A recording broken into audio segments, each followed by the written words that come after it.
नमस्कार, आप देख रहे हैं सिटी सेंटर शो। मुंबई से मैं हूं पूजा भारद्वाज। आपको बता दें कि देश भर में 14,35,000 कोरोना वायरस के मामले हो चुके हैं और एक दिन में ही करीब 50,000 नए मामले सामने आए हैं। और ऐसे में देश अनलॉक 3 के लिए खुद को तैयार कर रहा है। गृह मंत्रालय ने इसके लिए दिशा निर्देश जारी कर दिए हैं। 1 अगस्त से अनलॉक 3 की शुरुआत हो रही है। ऐसी संभावना जताई जा रही है कि सिनेमा घरों को फिर से खोलने की अनुमति मिल जाएगी। हालांकि ये देखना होगा कि सिनेमा घरों के खुलने के दौरान कामकाज के समय और प्रतिबंधों का पालन कैसे करना होगा। सिनेमा घर मालिक 50% क्षमता के साथ मल्टीप्लेक्स खोलने के लिए तैयार हैं। इसके अलावा जिम भी खोले जा सकते हैं, लेकिन स्कूल और मेट्रो अभी भी बंद रहने की संभावना जताई जा रही है। मुंबई शहर में कोरोना वायरस के गंभीर मरीजों को बचाने के लिए प्लाज्मा डोनेशन को अब अहम माना जा रहा है और लोग बिना डरे इसके लिए आगे आए। ऐसे में बीएमसी प्लाज्मा डोनर्स को सम्मानित कर रही है। साथ ही आपको बता दें कि धारावी में पॉजिटिव से नेगेटिव हुए करीब 25% लोगों ने खुद को प्लाज्मा डोनेशन के लिए रजिस्टर किया है। यानी कि जो धारावी पहले लोगों को डरा रही थी, अब वही मुंबई वासियों को बचाने के लिए निकली है। हॉट स्पॉट रही जिस धारावी के कोरोना संक्रमित मरीजों से मुंबई डरा, आज उन्हीं मरीजों के प्लाज्मा डोनेशन की मदद से शहर के गंभीर मरीजों को बचाने की उम्मीद जगी है। मुंबई महानगर पालिका ने धारावी के ऐसे ही कोरोना योद्धाओं को सम्मानित किया जो बिना डरे प्लाज्मा डोनेशन के लिए आगे आए। मेरे को कॉल आया था बीएमसी की तरफ से कि आप डोनेट करना चाहोगे या नहीं। आई वॉज विलिंग, मैंने हाँ बोल दिया था। तो परसों के दिन, इनफैक्ट कल के दिन मैंने डोनेट किया था। आज मुझे उसका सर्टिफिकेट मिला है। प्लाज्मा थेरेपी जो नया संकल्प चालू किया है उद्धव जी साहब ने, तो आपको देना चाहिए। तो मैं बोला हाँ मैं दूंगा बोला। तो आज उनका जन्मदिन था उद्धव साहब का। उनके जन्मदिन पे हमने प्लाज्मा थेरेपी साइन हॉस्पिटल में जाके मैंने सवेरे प्लाज्मा थेरेपी दिया मैं उन्होंने। अगर आप धारावी की बात करें तो धारावी में 2100 से ज़्यादा लोग अभी कोरोना मुक्त हो चुके हैं और उसमें सबसे ज़्यादा लोग ये इसेंशियल सर्विसेज में काम करने की वजह से यंग क्राउड बहुत है। जैसे 20 से 60 के बीच में 75% से ज़्यादा लोग पॉजिटिव हुए थे। तो अभी ये जो यंग लोग रहते हैं उनका प्लाज्मा होता है, उनके एंटीबॉडीज़ काफ़ी इफेक्टिव रहती है कि उनमें कोई कोमॉर्बिडिटीज़ नहीं रहती है। असिस्टेंट म्युनिसिपल कमिश्नर किरण दिघावकर का कहना है कि 2100 ठीक हो चुके मरीजों में से लगभग 500 पहले ही प्लाज्मा दान करने के लिए सहमत हो चुके हैं। कतार में और भी हैं। 400 से 500 लोगों ने पॉजिटिव रिस्पांस दिया। उसमें 3-4 दिन पहले 120 लोगों के हम लोग ने स्क्रीनिंग की। उसमें 29 लोग जो प्लाज्मा डोनेट करने के लिए पाए गए और उनको नायर हॉस्पिटल, केएम हॉस्पिटल और सायन हॉस्पिटल के थ्रू उनके प्लाज्मा वहाँ पे कलेक्ट किया। चेंबूर और अनुशक्ति नगर में भी हम लोग ने कल कैंप लगाया था। वहाँ पे 50 लोग थे, उसमें से 20 लोगों का प्लाज्मा कलेक्शन के लिए वो क्वालिफाई हुए। महाराष्ट्र, नोएडा और कोलकाता में जब प्रधानमंत्री टेस्टिंग लैब का उद्घाटन कर रहे थे, तब मुख्यमंत्री उद्धव ठाकरे ने राज्य में प्लाज्मा थेरेपी की ओर बढ़ रहे कदमों का भी जिक्र किया। हमने पिछले महीने से प्रधानमंत्री जी महाराष्ट्र में प्लाज्मा थेरेपी का एक बड़ा सेंटर कहीं है या सुविधा उपलब्ध करा दी है। प्लाज्मा दिया जा रहा है क्योंकि माना जाता है कि पिछले 100 साल से जब भी कोई पैंडेमिक आता है और अपने हाथ में कोई ऐसी दवाइयां नहीं रहती है, तो जिस मतलब जैसा भी वायरल है या बैक्टीरियल हो, तो ये बीमारी जिसको होकर वो ठीक हो जाता है, ऐसे पेशेंट के शरीर में एंटीबॉडी तैयार हो जाती है।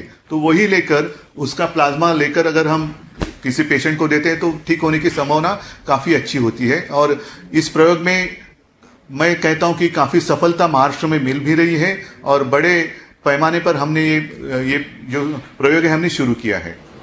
मुंबई में कोरोना के 1189 मरीज गंभीर बताए जा रहे हैं। इन्हें बचाने की कवायद में सरकार प्लाज्मा डोनेशन को तरह तरह के उपायों से बढ़ाने की कोशिश में है। मुंबई से सौरभ गुप्ता, एनडीटीवी इंडिया के लिए।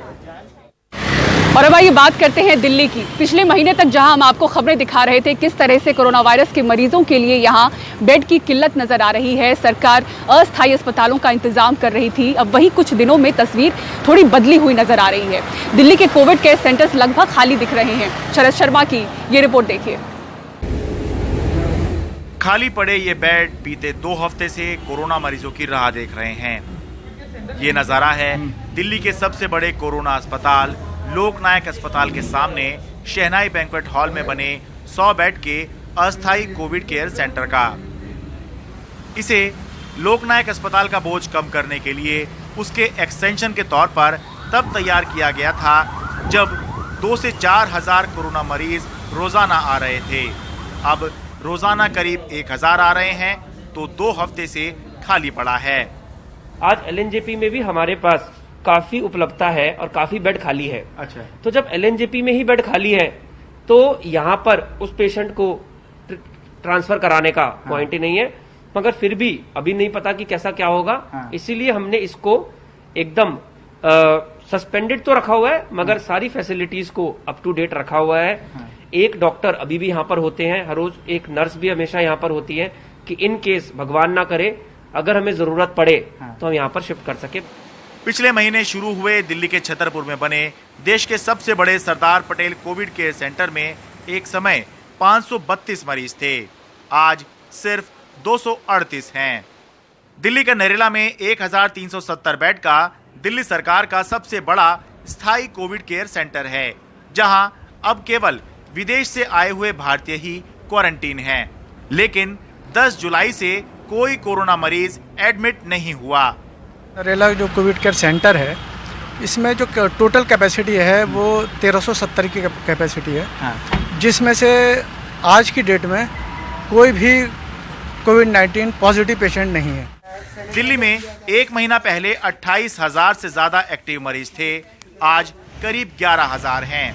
ज्यादातर हल्के लक्षण वाले मरीज होम आइसोलेशन में रहना पसंद करते हैं। गंभीर मरीज अस्पताल में एडमिट होते हैं। ऐसे में कोविड केयर सेंटर का खाली दिखना लाजमी है। दिल्ली में कोविड केयर सेंटर में केवल हल्के लक्षण वाले वही मरीज एडमिट होते हैं जिनका होम आइसोलेशन में रहने का इंतजाम नहीं हो पाता।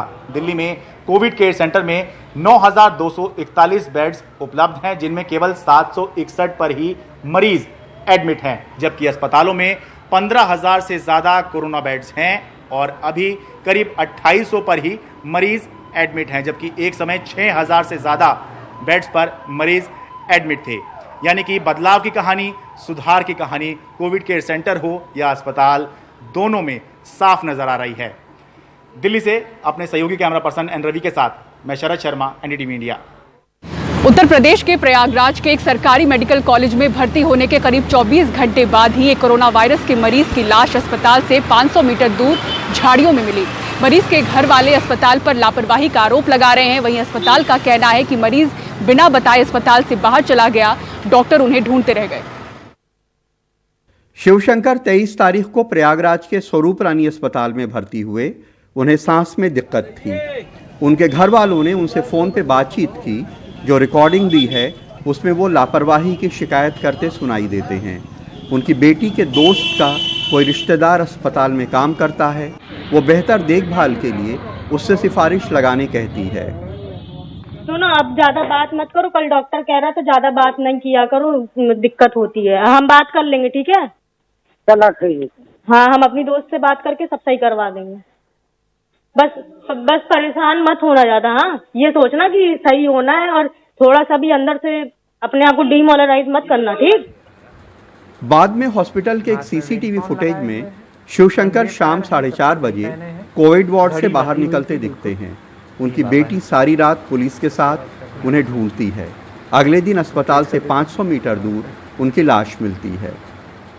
स्वरूप रानी हॉस्पिटल की लापरवाही की वजह से आज मेरे पापा नहीं रहे। वहाँ इतनी लापरवाही होती है, वहाँ पेशेंट्स के साथ मिसबिहेव किया जाता है, हैरेसमेंट किया जाता है। मेरे पापा से बोला गया कि अगर ज्यादा बात करोगे तो तुमको इधर उधर कर देंगे। हॉस्पिटल प्रशासन का दावा है कि उनकी अच्छी देखभाल हो रही थी, उनकी हालत में काफी सुधार था। कुछ डॉक्टर्स ने उनका पीछा किया, लेकिन वो उनको पकड़ नहीं पाए। उनकी अच्छी देखभाल की जा रही थी और उनको तबीयत में काफ़ी सुधार भी हो रहा था। अचानक कल शाम को 4 बजे वहाँ से बाहर जाने लगे। तब वहाँ पर कार्य ड्यूटी में जो डॉक्टर्स थे उन्होंने उनको रोका। तब तक वो समझ पाते वो आगे निकल गए। इसके बाद जब गेट के बाहर जा रहे हैं तो पीछे पीछे वो गए, बाहर तक गए और बाहर तक जाने के बाद भी वो आगे निकल गए, वापस नहीं आए। तब उन्होंने पुलिस चौकी में एक लिखित रूप से उनको सूचना दिया। सिर्फ एक सरकारी अस्पताल या सिर्फ एक घटना की बात नहीं है, बहुत बड़े पैमाने पे सरकारी अस्पतालों में कोरोना के मरीजों की हालत बहुत ख़राब है, बड़े पैमाने पे लापरवाही हो रही है, खाने पीने और देखभाल की तमाम दिक्कतें हैं, उन्हें ठीक होना बहुत ज़रूरी है। इलाहाबाद में नितिन गुप्ता और लखनऊ में कैमरामैन राजेश गुप्ता के साथ कमाल खान, एनडीटीवी इंडिया। 27 साल के एक जूनियर डॉक्टर जोगिंदर चौधरी की शनिवार को कोरोना वायरस की वजह से मौत हो गई। पिता किसान हैं जो कि चाहते थे कि बेटे का अपना अस्पताल हो, लेकिन अंत में उनके ही इलाज के लिए लोगों को पैसे जुटाने पड़े। दिल्ली के बाबा साहेब अंबेडकर अस्पताल में जूनियर डॉक्टर 27 साल के डॉक्टर जोगिंदर चौधरी शनिवार को कोरोना से चली महीने भर लंबी लड़ाई हार गए। परिवार के पास गंगाराम अस्पताल को देने के लिए 3,40,000 रुपए नहीं थे। उनके सहकर्मियों ने 2,80,000 रुपए जुटाए और बाकी रकम डॉक्टर चौधरी के किसान पिता की गुजारिश पर अस्पताल ने माफ कर दी। सबको ही साथ आया है और सिर्फ अंबेडकर के डॉक्टर्स नहीं, मुझे लगता है Loknayak hospital, sir Gangaram hospital, हर जगह के जो डॉक्टर्स हैं, कंसल्टेंट्स हैं, everybody try to help. Doctor Joginder का परिवार मध्य प्रदेश के गांव से है। बेटे की MBBS की पढ़ाई के लिए घर वालों ने बहुत त्याग किए, 12 लाख का कर्ज भी लिया। मेरे पिताजी ने उनके लिए मकान बेचा और एक एक पाई पैसा इकट्ठा कर करके उनको पढ़ाया और उनकी चाहत थी कि पिताजी में खुद मेरा निजी हॉस्पिटल बने। तो पापा का सपना था कि मैं लोन लेके तेरा हॉस्पिटल बनाऊंगा, बेटा तेरे को आगे बढ़ाऊं। बाकी वो आज नहीं रहे, पूरा सपना चूर हो गया। डॉक्टरों की मांग है कि सरकार अब कुछ बेहतर मदद दे। मैं गवर्नमेंट से, माननीय मुख्यमंत्री जी से, स्वास्थ्य मंत्री जी से मैं नम्र निवेदन करता हूं कि इस कोविड के लिए एक special package health care worker के लिए हॉस्पिटल में ट्रीटमेंट कराने जाते हैं तो एक ब्लैंकेट ऑर्डर निकले, 0 बैलेंस पे उनका ट्रीटमेंट स्टार्ट होना चाहिए। केजरीवाल सरकार की नीति है कि कोविड की वजह से मरने वाले डॉक्टरों और स्वास्थ्य कर्मियों के परिवार वालों को 1 करोड़ रुपए का मुआवजा मिलेगा। हाल ही में इंडियन मेडिकल एसोसिएशन ने एक रेड अलर्ट जारी किया था, ये कहते हुए कि अब तक पूरे देश में 99 डॉक्टर्स ऐसे हैं जिनकी मृत्यु कोविड-19 से हुई है।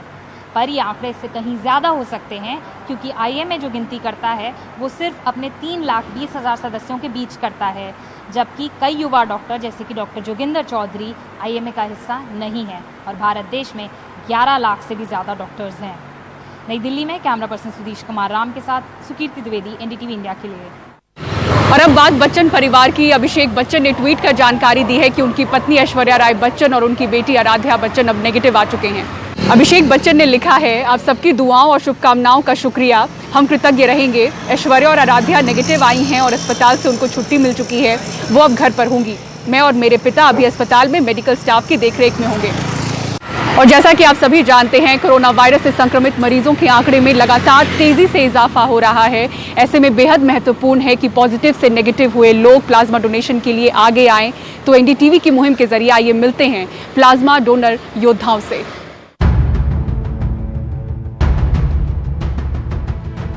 Hello, my name is Ankush Agarwal. Now I donated plasma to these girls' fathers, and it feels really so nice, after donating plasma that you're doing a good cause, saving a life. And I request everyone, like if you are if you recovered from COVID, you must donate plasma to save other patients. I am Arisha and my father is tested positive for COVID. We were not able to find a donor with such narrow specifications. But with the help of NDTV's initiative, we were actually able to find the exact match and the donor was available within 12 hours. So I'm really glad that this initiative has been taken up by NDTV, and I would really encourage any of you who has recovered from COVID to go ahead and donate plasma so that you can save a life. और लड़ाकू विमान Rafale Bharat कब और कैसे पहुंच रहा है, पूरी खबर आपको दिखाएंगे ब्रेक के बाद। देखते रहिए सिटी सेंटर शो।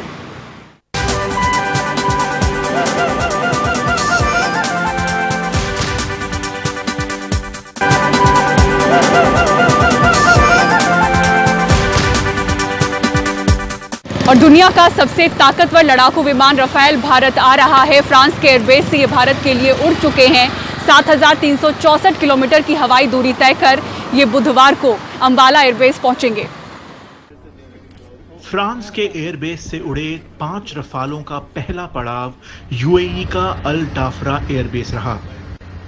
यहां तकनीकी जांच के बाद ईंधन लेकर विमान फिर उड़ पड़ेंगे और बुधवार को ये अंबाला पहुंचेंगे, 7,346 किलोमीटर की दूरी तय करके। For the takeoff of 5 Rafale jets that are flying to India today. हमारे पायलटों ने हमें बताया कि ये बेहद फुर्तीले, कई भूमिका एक साथ निभाने वाले और बहुत घातक एयरक्राफ्ट हैं। आप इन्हें एक साथ खूबसूरत और दमदार कह सकते हैं। ये सुपर फ्लाइंग मशीन्स हैं जिन्हें दुनिया के सर्वश्रेष्ठ पायलटों द्वारा उड़ाया जाता है। इन विमानों से न सिर्फ हमारी वायुसेना की शक्ति में इजाफा होगा और हमारी सैन्य तैयारियों को बल मिलेगा, बल्कि भारत और फ्रांस के बीच सामरिक संबंध भी मजबूत होंगे।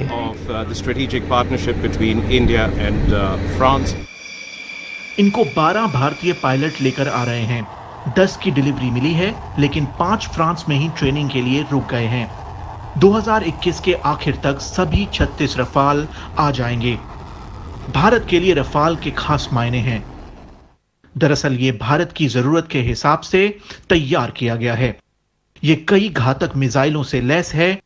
ये पाकिस्तान के F-16 से काफी बेहतर है और चीन के J-20 पर भी भारी पड़ेगा। ये एक साथ कई टारगेट पर अचूक निशाना लगा सकता है। खास बात यह है कि इससे बिना सरहद पार किए बालाकोट जैसी एयर स्ट्राइक संभव है। फिलहाल अंबाला पहुंचकर यह विमान गोल्डन एरो स्क्वाड्रन का हिस्सा बनेगा।